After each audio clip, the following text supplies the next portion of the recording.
little place, much different from the small town of Ulm, Germany, where I was born, on Pi Day, 3.14, March 14th, 1879. A table, a chair, a bowl of fruit, a violin. What else does a man need to be happy? I am so honored and thankful to the Young Learners Program with the National Archives to ask me to speak to you today.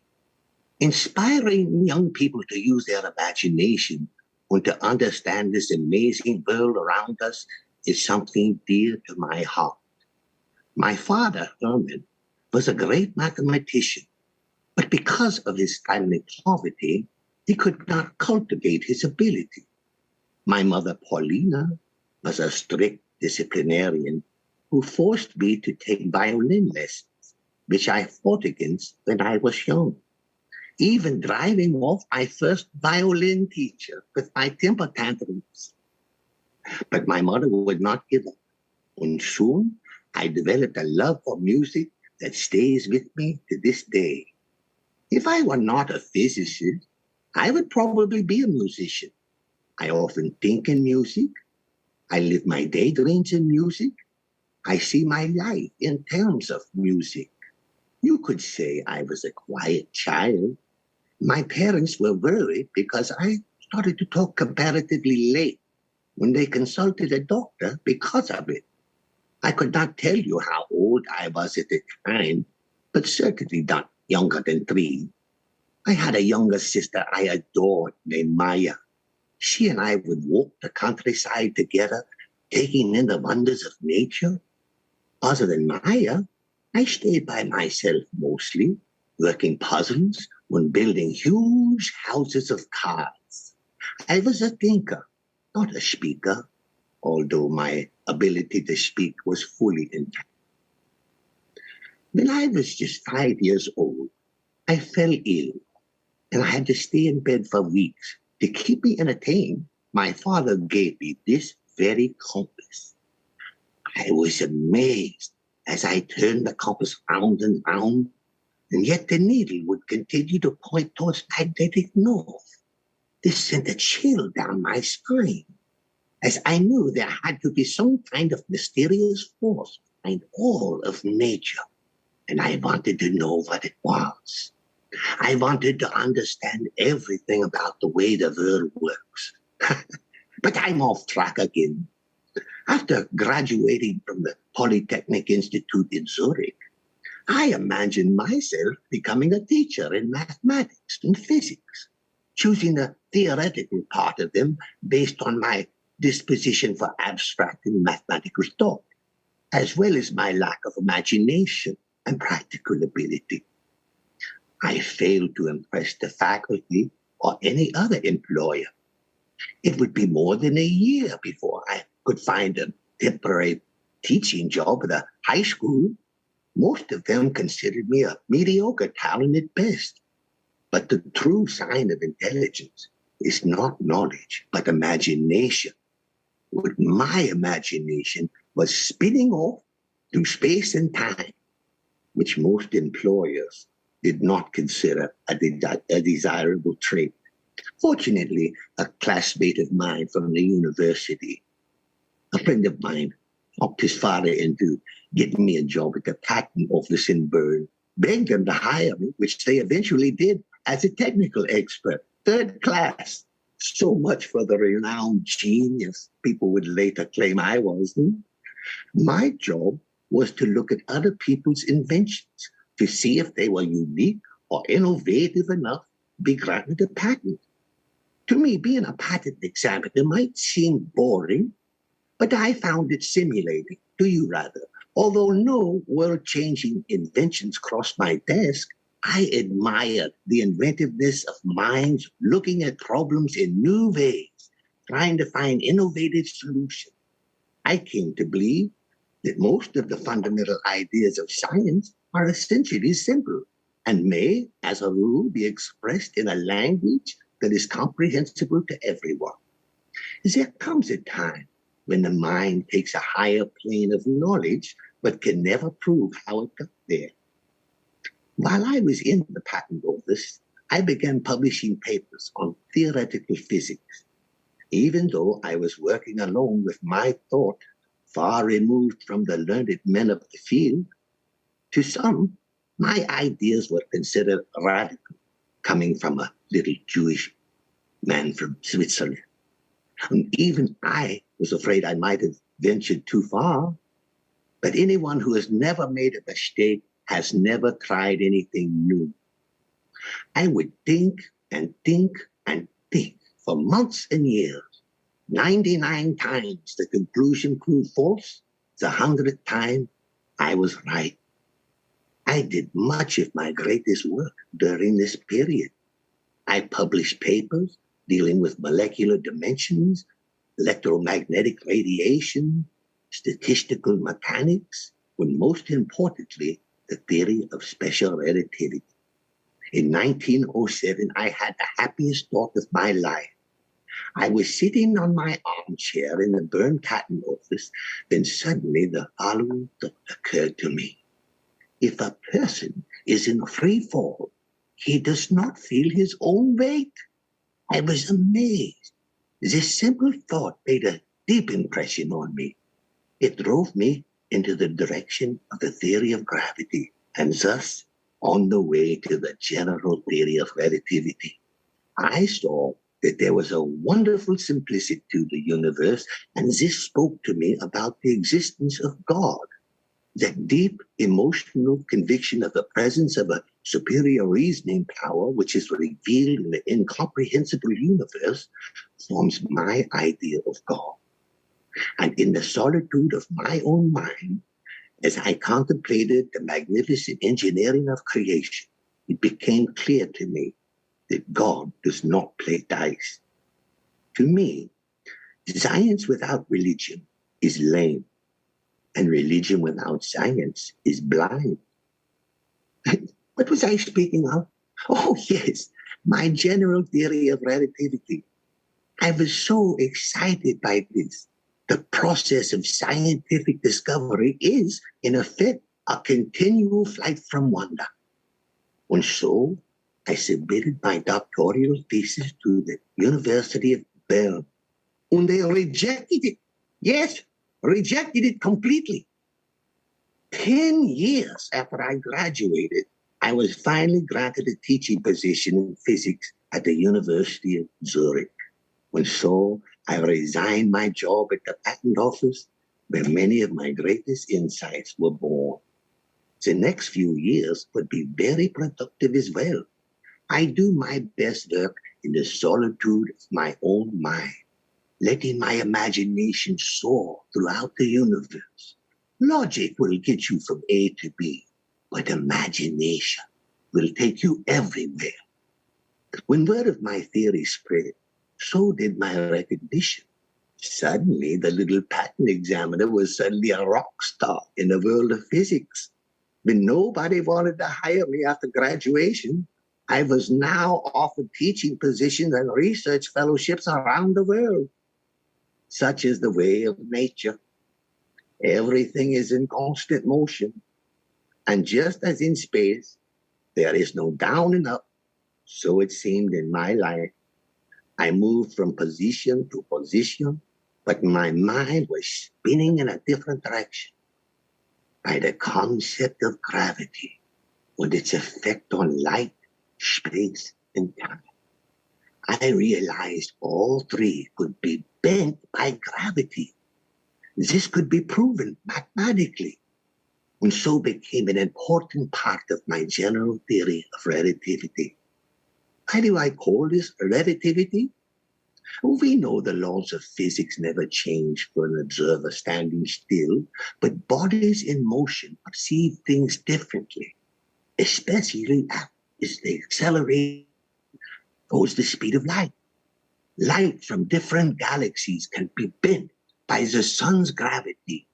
A person on Earth or another in a spaceship zooming towards Jupiter would see that light differently. The speed of light is a constant, but the perception of it is relative to their position. Well, this is true as about time as well. A person in a spaceship traveling close to the speed of light would consider time to be much slower than a person on Earth for whom time would go faster. It wasn't until 1919 that they began to prove my theories through experimentation and expeditions, like the team of British scientists studying the position of stars during the 1919 solar eclipse. After that, the headlines appeared in the London Times: Revolution in Science, New Theory of the Universe, Newtonian Ideas Overthrown. But there were those in my native Germany who held demonstrations to stop me from lecturing. Great spirits had always encountered violent opposition from mediocre minds. I began touring the world, giving lectures, receiving awards, and promoting peace between nations. I felt so grateful by this positive response in all parts of the world. But science was not all accepting of my ideas. A new science was beginning to be explored: quantum mechanics. The truth is, I had difficulty wrestling with those ideas within general relativity. I would spend the remainder of my days trying to find a way to unify these two fields of thought. In December 1932, Princeton University offered me a research position. The timing could not be more appropriate. The following month, the Nazis came to power, and my homeland became openly hostile to Jews. If only I could advise my fellow Germans to never do anything against conscience, even if the state demands it. And so, America became my permanent home, and I became a U.S. citizen in 1940. World War II was raging when millions were being called to fight and die. Perhaps my most important contribution was my letter to Franklin Roosevelt, urging him to put together a group of physicists to develop atomic power before Nazi Germany created their own atomic bomb. It would be hard to imagine what kind of destruction the Nazis would have wrought with that kind of weapon in their arsenal. That letter convinced Roosevelt to fund the Manhattan Project, which was used to create the first atomic bomb. A team of the most brilliant physicists, including Robert Oppenheimer, Enrico Fermi, and Edward Teller, built the most powerful weapon to date based on some of my theories. When unleashed power of the atom that changed everything, save our modes of thinking, and leave us drifting towards unparalleled catastrophe. And so I remain committed to peace as humanity's only hope of survival. One of my final honors was to be asked to be president of the State of Israel in 1952. I turned it down because as an old man, I am now retreating to the solitude of my own thought. If I could leave you with one word of advice, there are two ways to live. You can live as if nothing is a miracle, or you can live as if everything is a miracle. I thank you for visiting, but a new idea has come into my mind, and so I must explore it. Good night to you all. Oh, and never stop seeing the world with wonder in your eyes and in your heart. Goodbye.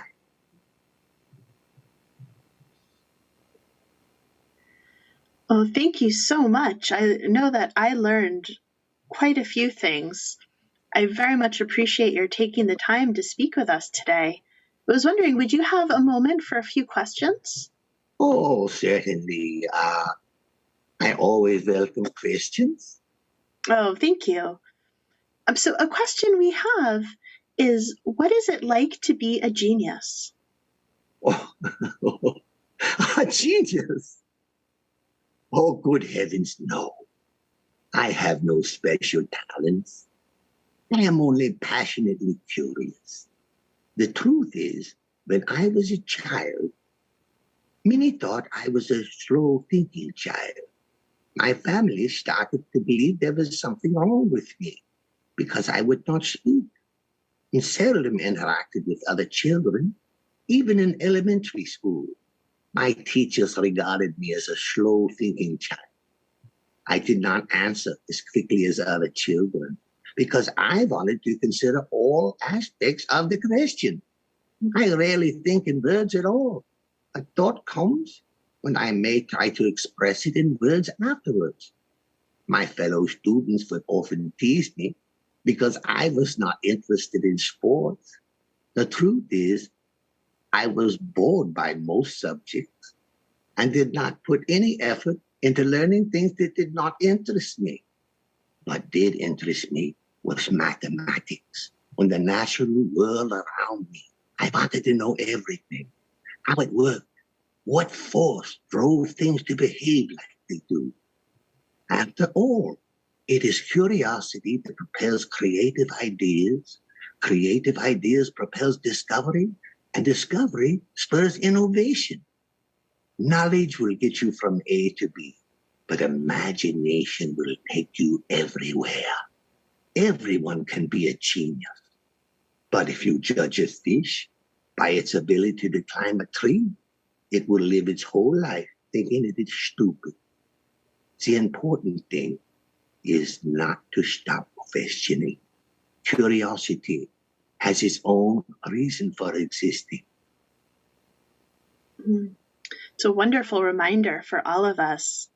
And you mentioned your childhood and your experience in school. Is it true that you failed math as a young man? Oh, no, this is something I've heard over the years, but it is absolutely untrue. One cannot always believe everything you read and hear, especially now. My father was a mathematician, and I became interested in mathematics at an early age. I was fortunate to be tutored by a family friend named Max Talmud. Max would teach me about mathematics, and even though I was young, he would share to me all the interesting scientific discoveries of the day. It wasn't long before my mathematical abilities began to outpace my teachers. My uncle Jacob, he would also come visit and challenge me with complex math puzzles, which I enjoyed. Before I was 15, I had mastered differential and integral calculus. To me, mathematics is purely in its way the poetry of logical ideas. However, there were some subjects that I did poorly in, like the languages, botany, geology, zoology. But I've always had a high aptitude for mathematics. I had to brush up on these other subjects in order to pass the equivalency test to enter the Swiss Polytechnic Institute. So find what you are most interested in and explore it deeply. But do try to learn as many subjects as well. Life will be far more interesting if you do. Thank you.